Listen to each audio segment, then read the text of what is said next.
हरिः ओम् श्रीगुरुभ्यो नमः. These slokas are recorded by separating the stanza word by word for easy learning. Please share your feedback in the comment. Kindly subscribe and share to others. Om Namo Bhagavate Vasudevaya. Om Namo Narayanaya. Dashakam 90, Shloka 10. Arthavada, figures of speech, has three kinds. 1. Statements that exaggerate real facts. 2. Statements that are in accordance with experience. And 3. Statements that are contrary to experience. These are used to make the story more interesting. In the Skanda Purana and other scriptures, many statements describe your tamasic nature, your defeat, or that you were taught by others. These statements belong to the third kind. They are contrary to experience. தசகம் 90 ஸ்லோகம் 10 எளிய அர்த்தம். அர்த்தவாதத்தில் அதாவது சொல்லணிகள் என்று 3 வகைகள் உள்ளன. உண்மையான நிகழ்வுகளை மிகைப்படுத்தி கூறும் கூற்றுகள், அனுபவத்துடன் ஒத்துப்போகும் கூற்றுகள் மற்றும் அனுபவத்திற்கு முரணான கூற்றுகள். இவை கதையை மேலும் சுவாரஸ்யமாக்க பயன்படுத்தப்படுகின்றன. ஸ்கந்த புராணத்திலும் பிற சாஸ்திரங்களிலும் உனது தாமச குணம், உனது தோல்வி அல்லது மற்றவர்களால் கற்பிக்கப்பட்டாய் என்று விவரிக்கும் பல கூற்றுகள் உள்ளன. இந்த கூற்றுகள் 3வது வகையை சேர்ந்தவை. இவை அனுபவத்திற்கு முரணானவை. അർത്ഥവാദം 3 തരത്തിലുണ്ട്. 1. യഥാർത്ഥ വസ്തുക്കളെ പെരുപ്പിച്ചു കാണിക്കുന്ന പ്രസ്താവനകൾ. 2. അനുഭവത്തിന് അനുസൃതമായ പ്രസ്താവനകൾ. 3. അനുഭവത്തിന് വിരുദ്ധമായ പ്രസ്താവനകൾ. കഥ കൂടുതൽ രസകരമാക്കുവാൻ ഇവ ഉപയോഗിക്കുന്നു. സ്കന്ദപുരാണത്തിലും മറ്റു ഗ്രന്ഥങ്ങളിലും നിരവധി പ്രസ്താവനകൾ അങ്ങയുടെ താമസിക് സ്വഭാവം, താങ്കളുടെ പരാജയം അല്ലെങ്കിൽ മറ്റുള്ളവർ അങ്ങയെ പഠിപ്പിച്ചത് എന്നിവ വിവരിക്കുന്നു. ഈ പ്രസ്താവനകൾ 3ാമത്തെ തരത്തിൽപ്പെടുന്നു. അത് അനുഭവത്തിന് വിരുദ്ധമാണ്. ശ്രീമന്നാരായണീയം ദശകം 90 ശ്ലോക 10.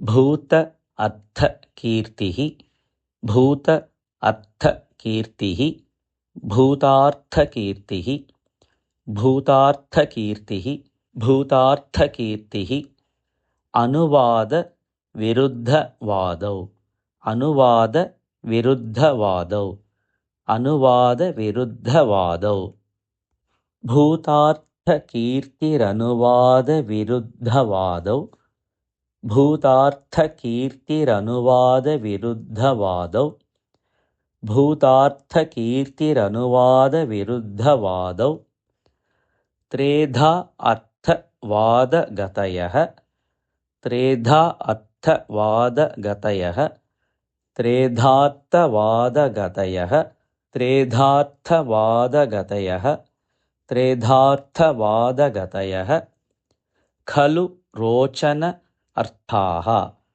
ഖലു രോചന അർത്ഥാഃ ഖലു രോചനാർത്ഥാഃ ഖലു രോചനാർത്ഥാഃ ഖലു രോചനാർത്ഥാഃ ത്രേധാർത്ഥവാദഗതയഃ ഖലു രോചനാർത്ഥാഃ ത്രേധാർത്ഥവാദഗതയഃ ഖലു രോചനാർത്ഥാഃ ത്രേധാർത്ഥവാദഗതയഃ ഖലു രോചനാർത്ഥാഃ ഭൂതാർത്ഥകീർത്തിരനുവാദ വിരുദ്ധവാദൗ ത്രേധാർത്ഥവാദഗതയഃ ഖലു രോചനാർത്ഥാഃ ഭൂതാർത്ഥകീർത്തിരനുവാദ വിരുദ്ധവാദൗ ത്രേധാർത്ഥവാദഗതയഃ ഖലു രോചനാർത്ഥാഃ ഭൂതാർത്ഥകീർത്തിരനുവാദ വിരുദ്ധവാദൗ ത്രേധാർത്ഥവാദഗതയഃ ഖലു രോചനാർത്ഥാഃ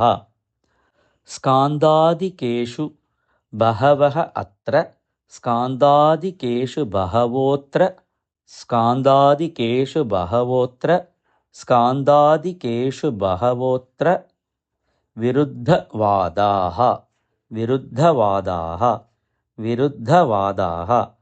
स्कान्दादिकेषु बहवोऽत्र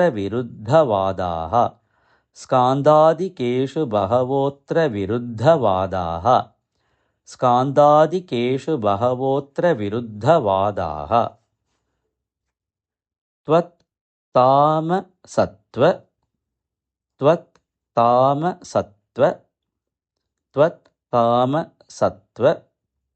परिभूति उपशिक्षण आद्याः परिभूत्युपशिक्षणाद्याः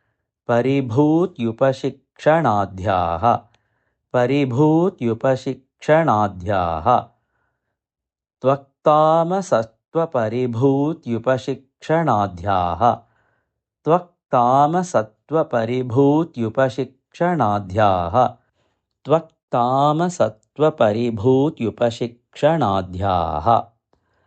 स्कान्दादिकेषु बहवोऽत्र विरुद्धवादाः त्वत्तामसत्वपरिभूत्युपशिक्षणाद्याः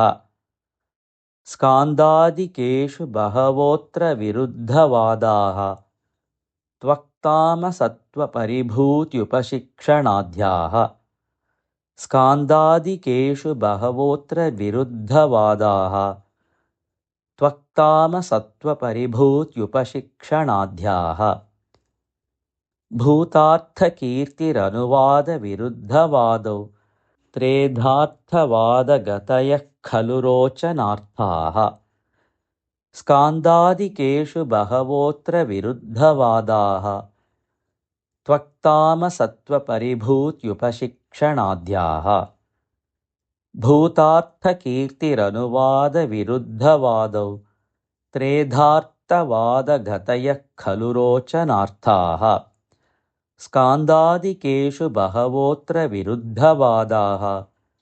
त्वत्तामसत्वपरिभूत्युपशिक्षणाद्याः भूतार्थकीर्तिरनुवादविरुद्धवादौ त्रेधार्थवादगतयः खलु रोचनार्थाः स्कान्दादिकेषु बहवोऽत्र विरुद्धवादाः त्वत्तामसत्वपरिभूत्युपशिक्षणाद्याः